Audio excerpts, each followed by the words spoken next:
today's video is going to be all about this Pontiac G8. And I just bought this at the auction, making it the cheapest one in the country, as I only paid $5,000.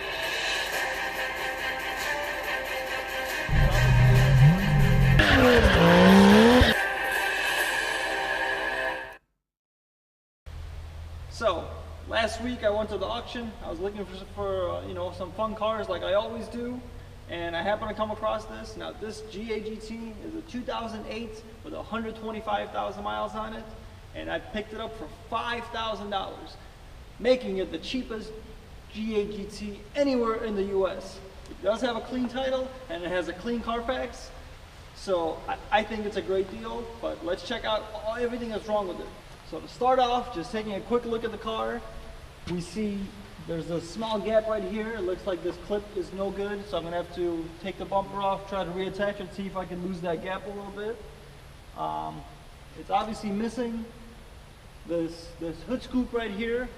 From what I read, they're pretty common. The clips fail, and they're pretty expensive to get new. I think they're about $400 new plus paint, so it's not a fun piece to replace, but we'll see what we could do with it. So moving on to this passenger side of the car, look at the chassis, and it's a pretty clean body again. There's no real significant damage on this front portion.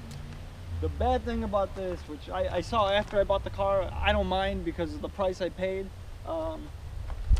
is this dent right here. There's a dent on this quarter, and there's a scrape on the door, and there's even a little tiny ding right here, and the scrape on this bumper. So, it definitely needs some loving on this side of the body, but it's still relatively clean for the price I paid. I looked online, the cheapest one I found was about $9,000, and that thing had 200,000 miles, so I think for $5 grand we got a great deal on this car. Let's check out the rear end. So we move on to the back of the car. The spoiler right here, the clear coat is flaking off of it. The wheels obviously have tons of curb rash. So let's move on to the inside and see what else is wrong with it.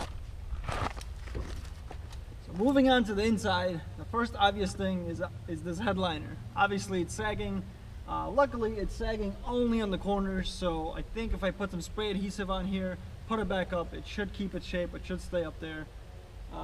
The leather on this car is actually in very nice shape. It's a little bit hard, so maybe put some conditioner in there, but there's no tears. There's a little bit of wear right here, which you would expect for 125,000 miles. The biggest thing that kind of is a negative to me is just how dirty it is. There's dirt all over the steering wheel, there's dirt in the shifter, there's kind of greasy dirt everywhere.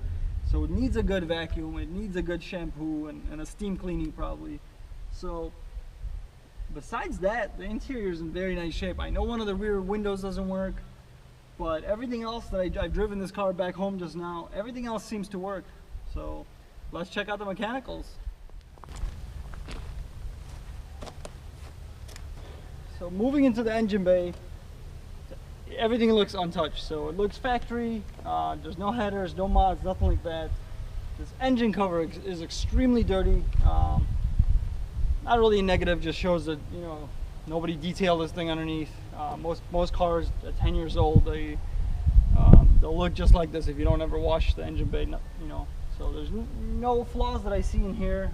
These hood struts are shot, so if you guys can see, I got vice grips on here just to hold it open. But mechanically, it's a good car.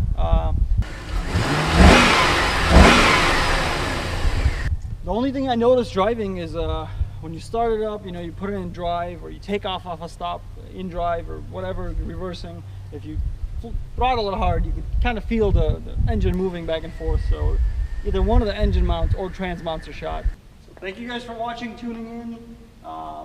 I'm not exactly sure what I should do with this car. I don't know if I should fix it to where I fix every single issue and try to, when I sell it, try to get top dollar out of it, or if I should fix a couple of things, just detail the car, fix the headliner, the motor mount, stuff like that, and just sell it with some of the body damage, maybe fix the scoop, stuff like that. I don't know what level of repair and reconditioning I should go to.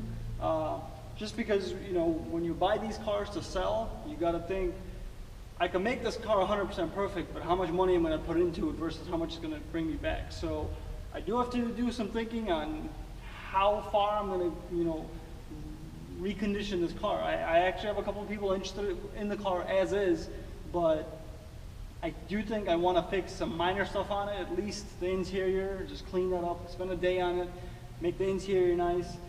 Then, you know, maybe do a couple of small things, wash the car, detail it, maybe readjust this bumper. But it's possible that I might just fix everything, you know, take it to the paint shop, get the other quarter fixed. But this is where I'm looking for your suggestions.